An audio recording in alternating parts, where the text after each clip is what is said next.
Точно е дека јас, како и многу други лица кои во моментов се на различни државни функции, се познаваме со лицето Бојан Јовановски.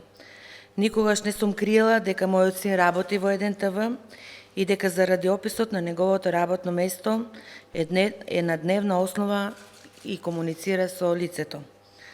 Но ова не значи дека некој стекнал право да ја злоупотребува мојата службена должност и овластување за евентуално да остварува одредени привилегии или да превзема незаконити действија.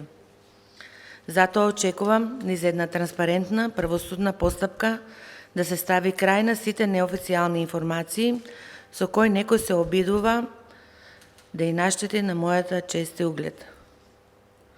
За жал, подолг временски период до мене допираат гласови дека не само лицето Бојан Јовановски, туку и многу други, без да знам, го злоупотребуваат моето име и презиме за различни цели.